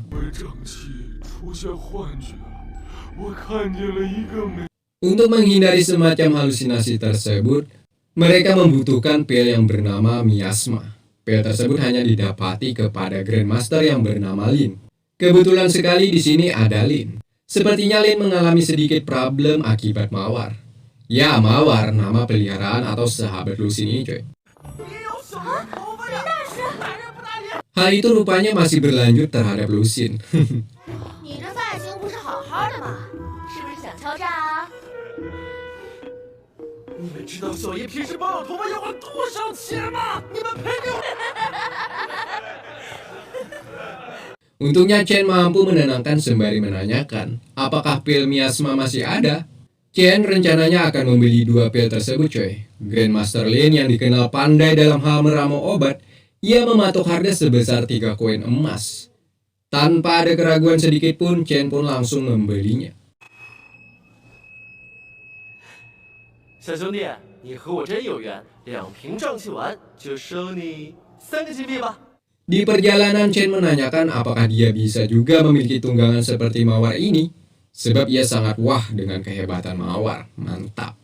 Dengan yakinnya Lusin mengatakan bahwa kelak Chen pasti akan memiliki tunggangan hebat. Di Gunung Suci Kesatria namanya. Di sana terdapat banyak binatang yang dapat dipilih. Melihat kemampuan Chen saat ini, sepertinya tidak sukar untuk mencari tunggangan yang bagus dan hebat nantinya. Masih di Kota Bulan. Setelah jauh perjalanan, mereka akhirnya sampai di Rawa Bulan, coy. Di sini terdapat dengan pemandangan yang membuat mata tak ingin berkedip. Selain itu, Chen juga melihat salah satu bunga Blue Silver Grass. 我还以为会是阴森森的那种。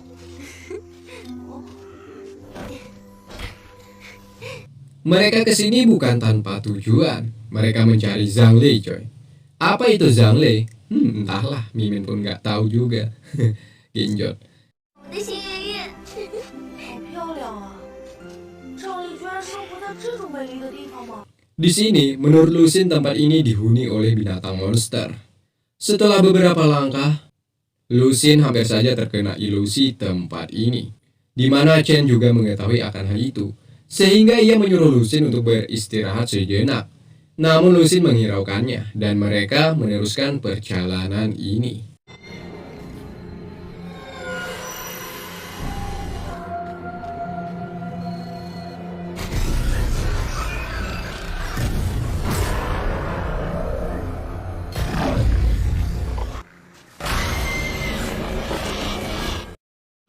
小心点，赵烈可能随时会出现。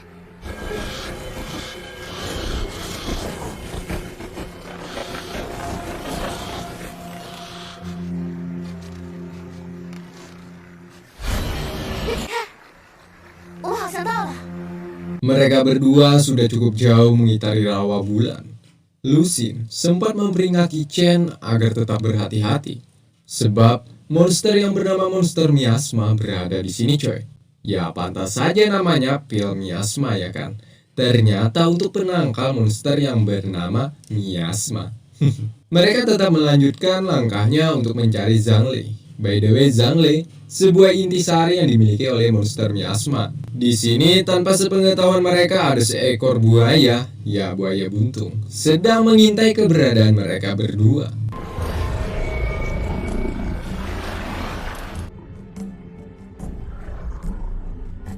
Sebelum terlambat, Lusin menyarankan untuk memakan pil miasma. Ya, sekalian berjaga-jaga ya kan, siapa tahu monster tersebut datang secara mendadak. Nah, ketika Chen mau mengambil pil yang ada di tangan Lusin, tiba-tiba terjadilah.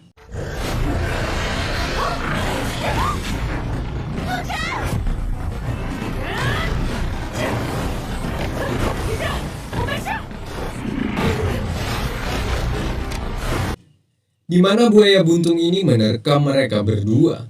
Untungnya Chen dengan gerakannya mampu menyelamatkan Lusin untuk menghindari dari ancaman kematian.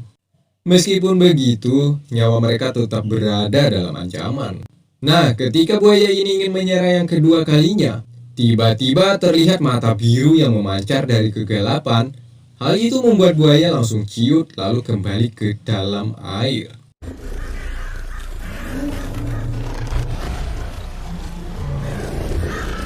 Tak lama dari itu, seketika Lusin dan Chen merasakan kenyamanan. Seketika suasana berubah menjadi damai. Tapi perlu kalian ketahui, ini semua adalah teknik ilusi dari monster yang bernama miasma.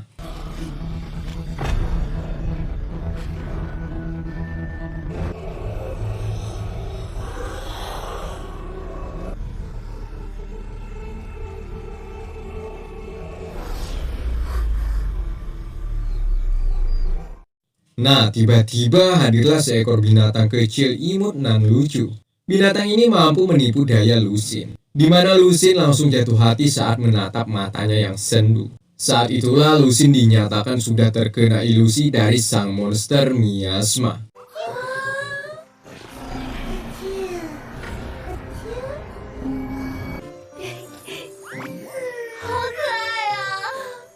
Sementara Chen masih bertanya-tanya, binatang apa yang ada di hadapannya itu.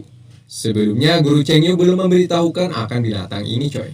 这是什么魔星宇老师从来没说。 Rupanya Chen terlalu lama memandangi binatang tadi, sehingga ia juga terkena ilusi dari sang monster. 好可爱啊！ Saat ini Lusin dibawa ke dalam rawa yang dipenuhi dengan lumpur hidup. Semakin jauh melangkah maka semakin dekat akan kematian. Begitupun dengan Chen, ia juga terjerat dalam ilusi ini. Langkahnya tak bisa dikontrol lagi. Tapak demi tapak Chen terus melangkah ke arah rawa kematian.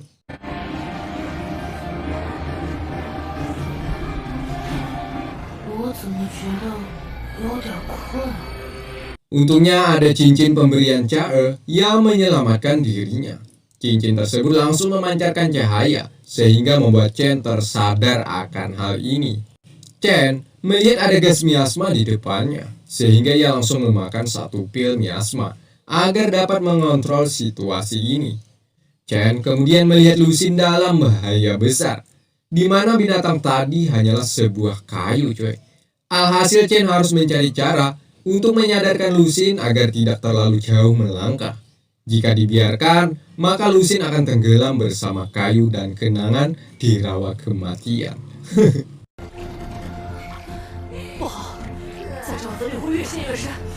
Ketika Chen mau menyelamatkan Lusin, monster miasma hadir untuk menggagalkan aksi penyelamatan ini. Nah, dari sini Chen akhirnya sadar. Ternyata dari awal masuk ke rawa bulan ini mereka sudah masuk ke dalam ilusinya. Dalam benaknya pun terdapat sebuah penyesalan. Harusnya dari awal sih mereka makan pil miasma. Tapi apalah daya, hal itu sudah terlambat.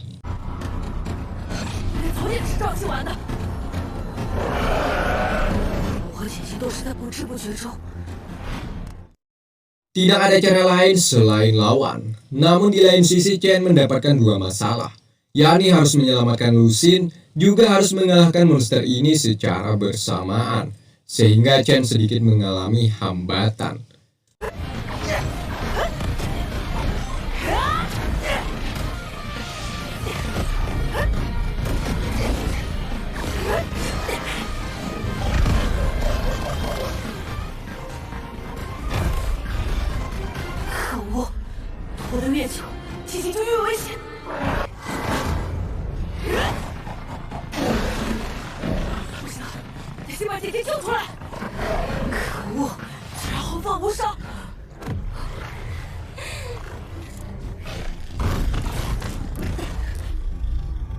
Serangan Chen rupanya tak ada artinya bagi monster ini. Beberapa cara ia sudah lakukan, namun tak mampu membuat monster tersebut goyah. Sementara itu Lusin semakin jauh melangkah, sedikit lagi akan tenggelam lalu mati. Bukannya berhasil, Chen malah dapat dibelenggu oleh monster ini.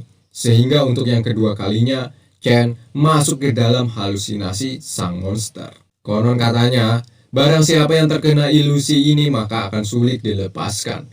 Akal dan pikiran akan sulit dikendalikan. Apakah Chen akan menjadi salah satu daftar bagi sang monster sebagai korbannya? Entahlah. Ternyata tidak semudah itu Pergoso. Chen mampu melawan pikiran dan ilusi ini. Hal itu dikarenakan efek pil miasma yang ia makan tadi. Sehingga Chen menemukan titik terlemah dari sang monster. Hal itu mampu menyadarkan Lusin bahwa dirinya terkena sebuah ilusi.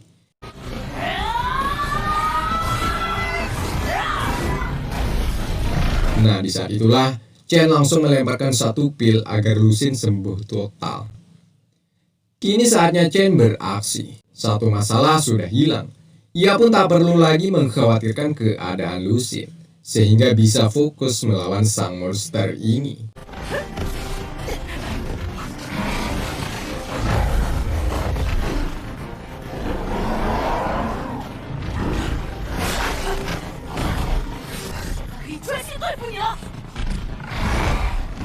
Di sini menggunakan pedang putih, Chen mampu membuat monster tersebut terpontang-panting. Sedangkan Lusin sempat juga membantunya dengan teknik pertahanan yang ciamik.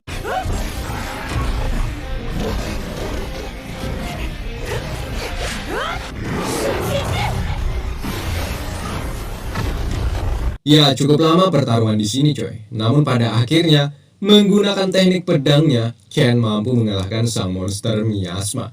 Dengan itu juga mereka mendapatkan intisari dari sang monster.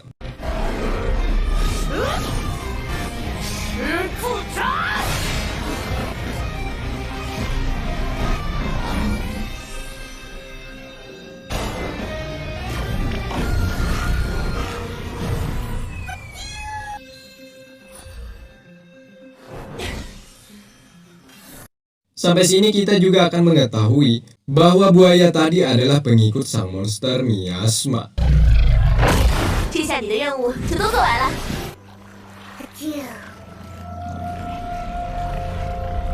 Atas berhasilnya mengalahkan monster Miasma, tugas ketiga yang diberikan Ketua Nalan sudah selesai. Sesaat mau pulang, Lucin merasakan gimana gitu. Dirinya minder karena telah diselamatkan anak kecil seperti Chen. Minder itu rupanya menjadi sebuah cambuk bagi Lucin, coy. Ia berjanji akan terus berlatih agar menjadi lebih kuat lagi, sehingga hal ini tidak terulang kembali. Mantap. Sedangkan Chen mulai menyadari bahwa cincin pemberian Chaer telah menyelamatkan nyawanya saat dirawa bulan tadi.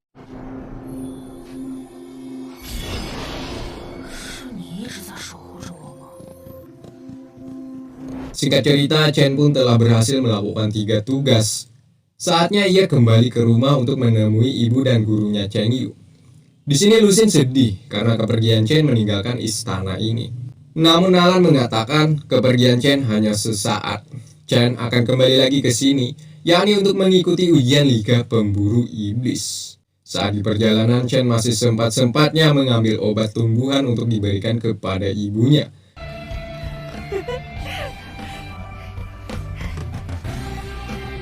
Di mana di sini ibunya sedang kambuh akan penyakitnya.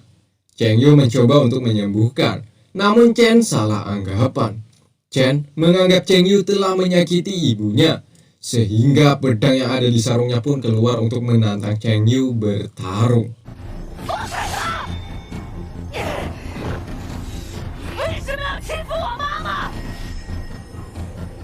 Namun sayangnya Chen seketika terpental setelah mendapatkan teknik dari Cheng Yu.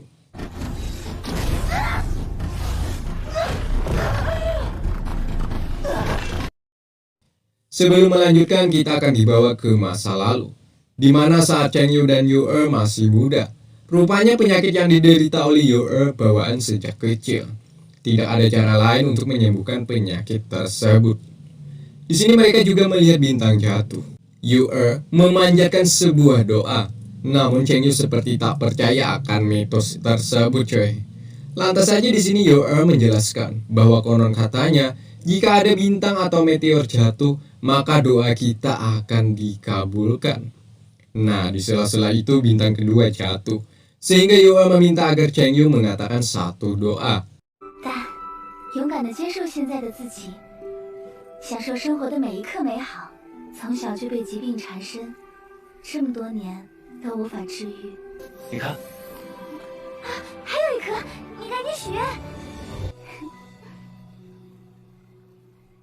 Ya, Cheng Yu pun mencoba berdoa. Doa tersebut yakni untuk kesembuhan Yu pun hanya diam bahwa doa Cheng Yu tersebut tidak akan dikabulkan. Ya, pada sejatinya penyakit ini tidak ada obatnya, coy. Sehingga Yu hanya bisa pasrah, dan pasrah. Tak terasa malam semakin larut. Cahaya bintang dan bulan seakan-akan memberikan semangat untuk kedua orang ini. Sehingga mereka pun memutuskan untuk berdansa. Ya, setidaknya sedikit demi sedikit menghilangkan kesedihan yang ada di hati Yu. Kembali ke cerita. Tidak ada komentar sedikit pun, Chen langsung melancarkan serangan kepada Cheng Yu, ayah dan gurunya ini. Namun serangan Chen mampu ditangkis bahkan diserang balik oleh Cheng Yu. Chen masih sanggup berdiri, ia meminta kepada Cheng Yu untuk menyerahkan ibunya kepadanya. Sebab Chen mengira ibunya telah disakiti oleh Cheng Yu. Cheng Yu membalas dengan membuatkan sebuah garis. Jika Chen dapat melewati garis ini, maka ibunya boleh diambil. Hal itu membuat Chen terobsesi untuk menyerang. Di sini Chen lebih mendahulukan nafsu daripada akal. Sehingga Cheng Yu sembari bertarung, ia mengingatkan kepada putranya ini untuk menghadapi masalah harus pintar-pintar mengontrol emosi. Jika terus-terusan begini maka akan menjadi bumerang, yakni membahayakan diri sendiri. 忠感行是好事，但愤怒并不能让你更强。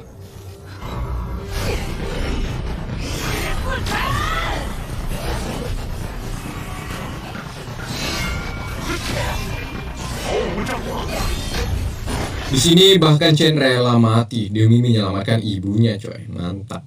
Dari segala sisi Chen mencoba menyerang Cheng Yu, namun tetap tak ada artinya. 这孩子竟然想用身体做赌注。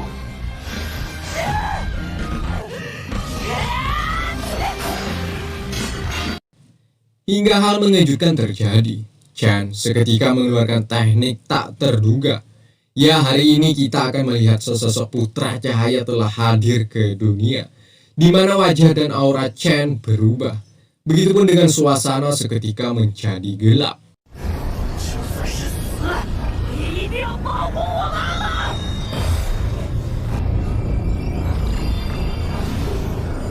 Bahkan kekuatan Cheng Yu mampu ia tandingi. Ya, di sisi lain jika terus begini akan membahayakan keselamatan putranya, yakni Chen. Sehingga Cheng Yu mencoba untuk menyadarkan. Bukannya sadar, kekuatan Chen malah meningkat. Di mana Cheng Yu seperti seekor semut baginya. Cheng Yu dapat ia serang menggunakan teknik terlarang. Dan mari kita sebut bersama-sama. Sehingga terjadilah.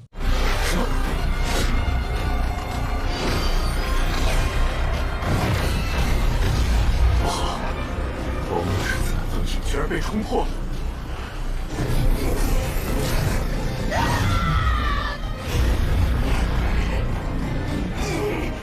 Di sini kita melihat Chen dapat menguasai teknik tebasan sinar matahari.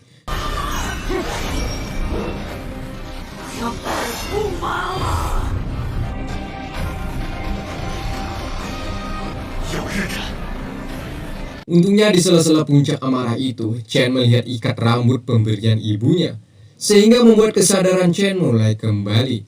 Alhasil ia berhenti dan terjatuh. Disitulah Cheng Yu langsung menangkapnya. Cheng Yu akhirnya menyadari betapa pentingnya kasih sayang. Dari berbagai cara Cheng Yu mencoba untuk menyadarkan putranya ini, tetap tidak bisa. Tapi hanya dengan ikat rambut pemberian ibunya, malah bisa membuat Chen kembali normal. Itulah artinya cinta, coy. Singkatnya Chen pun tersadar, tepat di hadapannya ada ibunya Yu-er. Ya lantas saja membuat Chen menanyakan, apakah ibu baik-baik saja dan bagaimana bisa Cheng Yu menggertak? Arti menggertak ya menyakitilah. Aduh Chen, kamu ini salah paham. Cheng Yu sebenarnya bukan untuk menyakiti ibumu, melainkan Cheng Yu mencoba untuk mengobati penyakitnya. Nah, disinilah rahasia besar yang selama ini ibunya pendam akan diungkapkan, bahwa Cheng Yu adalah bapakmu. Mendengar itu lantas saja Chen terkejut tak percaya. Di sini ibunya menceritakan kembali kejadian masa lalu kepada putranya ini. Di mana pada hari itu perang besar terjadi antara ras manusia melawan para iblis kejam yang tidak memiliki rasa kasihan terhadap lawannya. Tetapi karena penyakit dideritanya tak kunjung sembuh, Yu-er memilih pergi untuk meninggalkan Cheng Yu suaminya. Hal itu ia lakukan agar tidak menjadi beban bagi Cheng Yu. Sebab ia tahu tujuan utama manusia, terutama Cheng Yu menyelamatkan dunia dari huru hara ini. Namun hal itu rupanya salah. Cheng Yu sebenarnya tidak terbebani atas apa yang telah diderita istrinya ini. Malahan selama 10 tahun Cheng Yu mencari keberadaan Yu-er, namun tak kunjung ketemu. Jadi setelah bertemu, Cheng Yu memutuskan untuk mendekati Chen, yakni menjadi guru. Namun menurutnya lebih sulit dibandingkan dengan dugaannya. 你母亲本想直接告诉你，但我担心你接受不了。这10年，也是我最灰色的10年。我寻遍各处，想要找到你母亲。那个时候我才发现， Ya, Cheng Yu pun tahu apa yang dirasakan oleh putranya ini. Hidup tanpa kasih sayang dari ayah pasti sangatlah sulit. Sehingga atas nama Cheng Yu dari kuil kesatria, memohon ampun karena telah menjadi ayah tak berguna. Selain itu ia juga berterima kasih kepada putranya yang bernama Chen atas merawat Bayu istrinya ini dengan sebaik-baiknya. Ya kita tahu selama Cheng Yu tidak ada di sisi Yu, Chen-lah seperti pengganti tugas layaknya seorang suami. Dari mulai merawat, mengobati penyakit yang diderita Yue, dan satu lagi, Cheng Yu benar-benar mencintai wanita yang bernama Yue, ibunya Chen.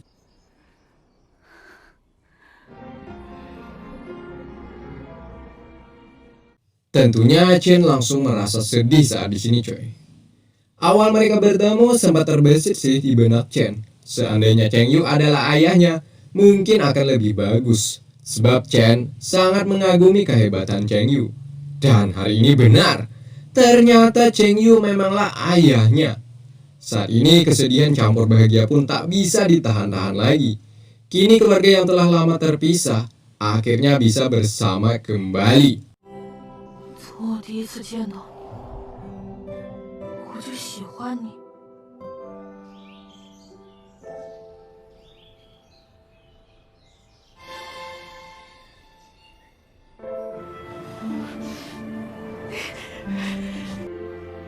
还是